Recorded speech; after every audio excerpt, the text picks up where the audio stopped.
one order took me an hour to do, and I made $140 in that freaking hour. Get the biggest Chanel back in the store if you want it. I gave them the drip, they set it up, I got them on it. I bought a new bed, I had to watch, so I two-toned them. Taking these drugs, I'm gonna be your... Are delivery apps still worth it in 2023?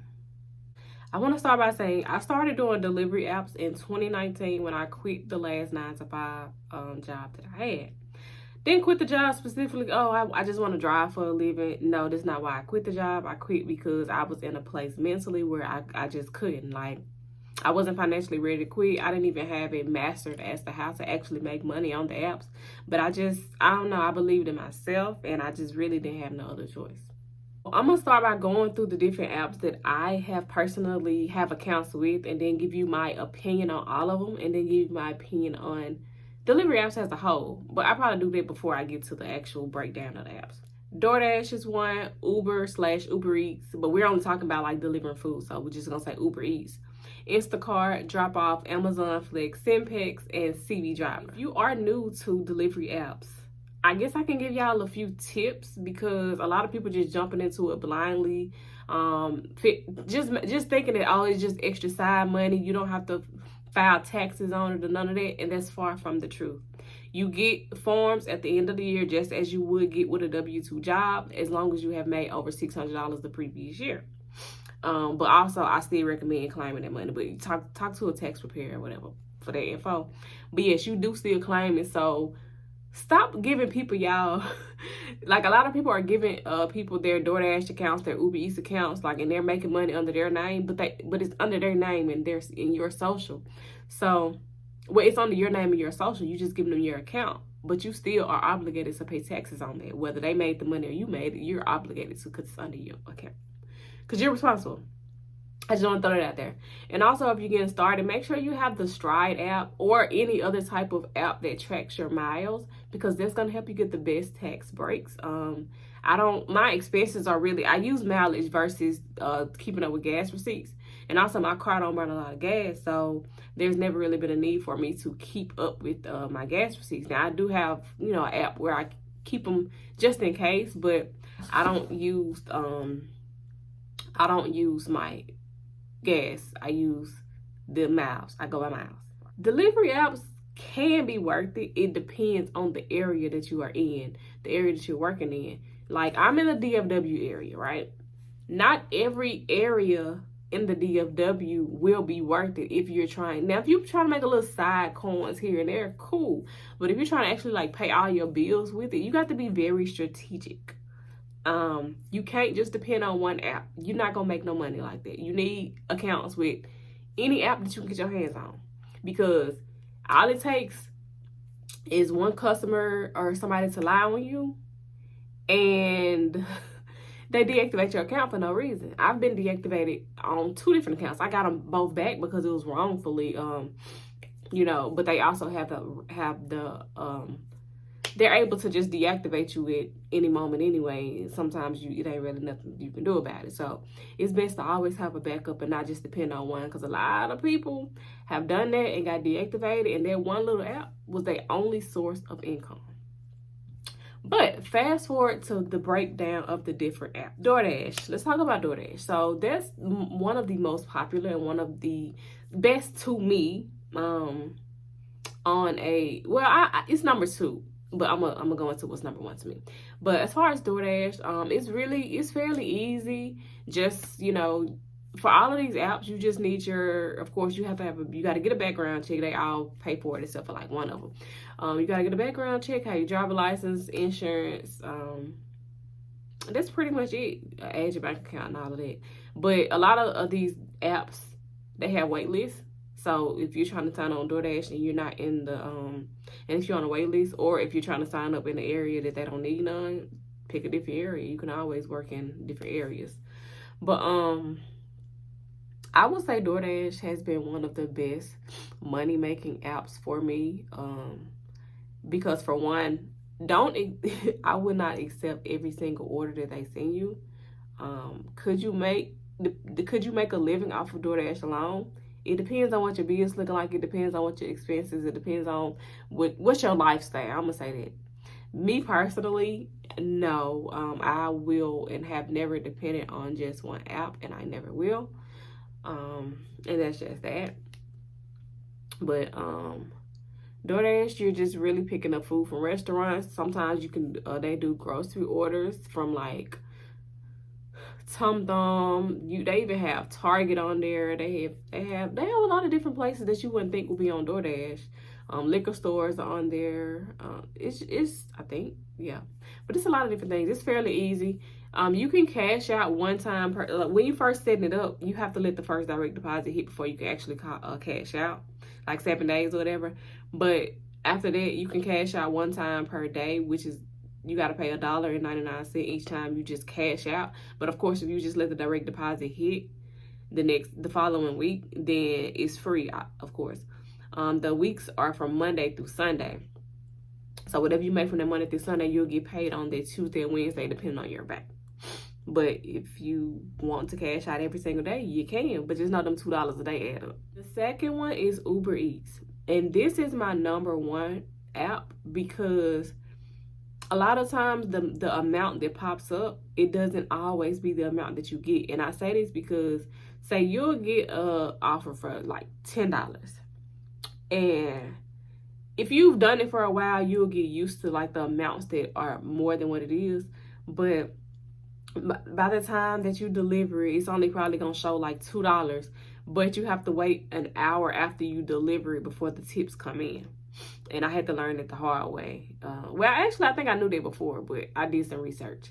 So an hour after you deliver your Uber Eats order, that's when the tip normally comes in. But also, it gives the customer that time frame to either increase or decrease the tip. I have, over my 4 years of doing this, I have never had a customer decrease the tip but one time. So it does not happen often, but it can happen.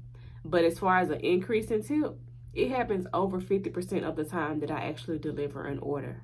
I'll drop off an order for $10 and I'll an hour pass and the order be $20. Like I've been and got an extra $10 or whatever for it. It just really depends on, it just depends. But that's one of my favorite apps, and that's the exact reason why, because the tips are almost always increased. Now, I'm not finna accept no $2 and $3 orders and take a chance on people tipping afterwards, because a lot of people say that they don't tip until after they get their food because they don't know how the service is gonna be or whatever. But it's not too often that I even go to people that tip after you deliver it. Like, probably mainly because I only accept the orders that people tip anyway, so maybe that's why. But I have several times when I've dropped off orders, I've gotten tips on the app and in cash. Like, I had one girl come up to me. I love it when y'all women deliver, and she was like, I always give y'all extra money. She gave me extra $10, and I appreciated it. All my cash tips that I get from doing delivery apps, I have a container. I have a money jar that I have secured, and I save it there. I don't even touch those ones or tens, or I have had 20 before too. I got a $50 tip before too. The lady was drunk, but she was happy that I brought her food because she was the wrong address. But a lot of different things are happening. And also, I would say if you don't feel comfortable in an area, honestly, I would call the customer, whatever makes you more comfortable, because overall, your safety is going to be the most important, by all means. Third app is going to be Instacart. Now, Instacart is a good money maker too, but you got to work a little bit more with Instacart, but at the same time, a lot of time it balances out. Like, you can make your money a little bit quicker with Instacart as long as you're in the right area. But of course, you're going to do a little more work, such as grocery shopping, right? A lot of people don't want to grocery shop for other people, and I get it. I was like that at first, but then when I started doing it and seeing the amounts that these people were tipping, I do a little grocery shopping. Like, one of my highest orders was probably $140 just for one grocery order. They tipped $100 in the app, and when I got to her, she tipped me $40 in cash, and she was like, here's your lunch money. Say what? Come again? I appreciated it. Like, there's actually people out here that do that. Like, that one order took me an hour to do, and I made $140 in that freaking hour. And I do quite frequently get high orders. I'm not gonna say $100 orders, but I $50 orders, $40 orders, and they add up. And sometimes it don't take long because they'll better got like a bunch of steaks, like high stuff, because they tip on percentage of their item. So like liquor store orders, people are tipping $50 on their $400 worth of liquor that they get. And like it can be worth it, but I always say it depends on the area that you're in. Drop off. Now this is one that I don't think I've ever came on publicly and talked about.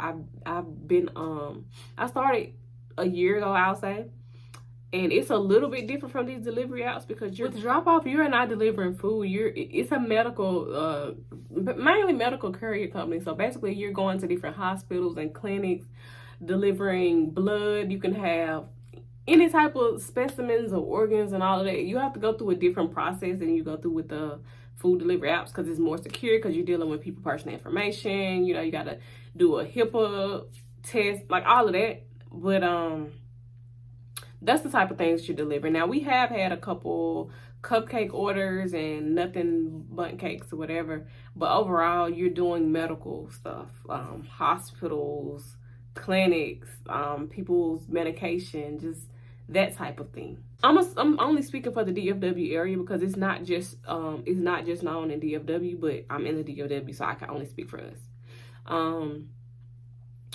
It's more so you are on an app, but you're actually communicating with dispatch. So they're messaging you, they're physically sending you orders, and it's a little bit different. And you really can't multi-app when you're doing drop-off because, for one, you're having to wear their shirt. You are contracted the same way you're contracted with DoorDash and Instacart. But they want you to wear their shirt. And then you sometimes you might sit around and wait on the order, and then they'll send you one, and then say for instance you try to multi-app. You waited around 10 minutes for an order and you got one pop up on Instacart.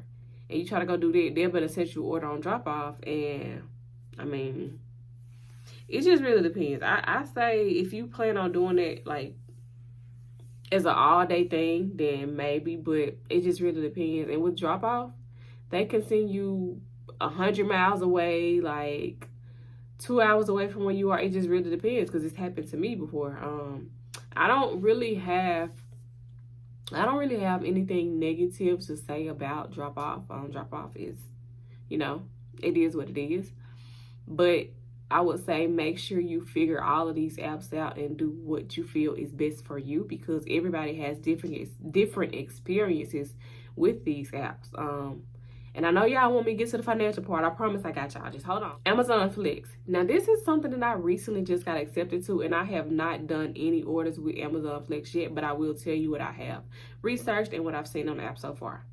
So, with Amazon Flex, they have blocks. So it's not like, okay, they just send you this one package, this one package here, this one package there. No, they have a block. Say, for instance, they have a block available on the app from 3:30 a.m. to 8:30 a.m., right? Because a lot of their shifts are early. And you'll have to go to whatever hub that you signed that you accepted to go to and pick up the packages and go deliver them. But you'll know how much you're getting before you actually go. It'll tell you like, hey, this 5-hour block pays $80 or $90. For me, that's not enough. For me, I'm just gonna say it again because it may be for some other people, but it's not worth it for me because, for one, I don't know how many packages come with that block, and a lot of them can be stairs. And if you know me, you know I got bad knees, baby. So I haven't done any yet because I haven't seen an amount that was worth me even taking the chance to see, how is it. Now, I wouldn't mind if it was like houses, but I really don't know if it's going to be apartments or not because, of course, you're not going to know that until you get the packages and you start delivering them. And I want to make it worth it if I'm going to do that. So I'm chilling out on that for now. But y'all can go watch some TikTok videos. A lot of people been doing Amazon Flex, and it didn't seem that bad, but then some people was like, oh, I hate it. So it just really depends on you. There's another app called Senpex. SCNPEX. I don't know how you pronounce that. I have not done that either, but I have turned it on to waiting on orders. And what I have seen in the DFW area, there's no orders on there. Now there has been some orders that popped up, but they're all were like Home Depot, like some wood or something. And I don't have a truck to do that. So if you have a truck or something of that sort, then I would recommend you trying that in the DFW area. Now it might be busier in other areas, but I might have seen 2 orders a day pop up on the app when I had it online for the whole day. So there's probably nothing that I would even go into. But again, if you are in the area where it's busier, try it. Sign up for all of these different apps, because your experience might be way better than mine with a lot of. This isn't an app, but it's a website called CB Driver, which different courier companies are putting listing that they're looking for different people with cars, trucks, vans, all of that to deliver certain items. It's cbdriver.com. And they'll send you stuff like every single day, like, hey, this person is looking for this, and they'll tell you like what they're paying. It could be like $700 a week. It could be, it just really depends. You got to go through and list it. But I have not done any with that yet, because again, like the amounts, the rates that I see on there, it's either less than what I'm already making now, or yeah, that's mainly what it's been. It's been less, and I'm not trying to make less money.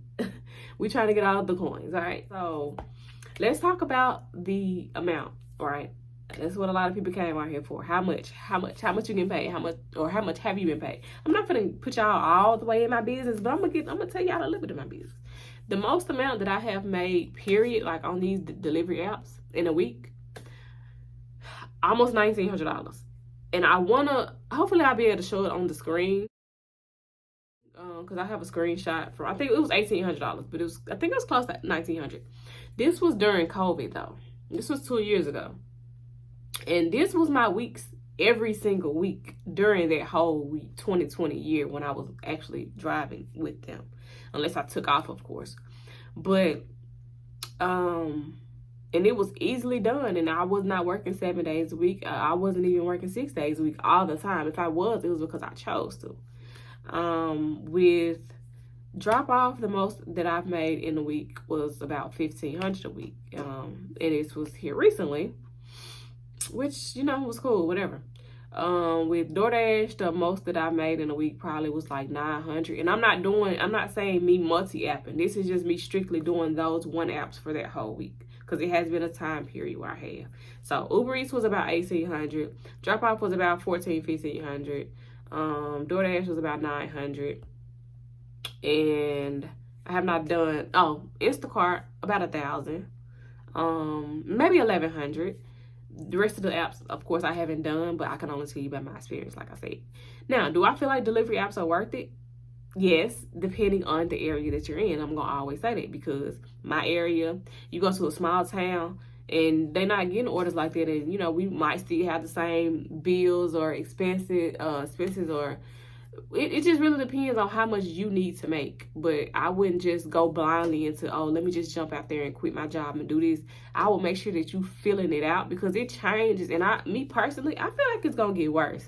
So I'm honestly, that's not my end goal. It never has been. But the first couple years that I've done it, I was so mentally, I couldn't focus on anything else.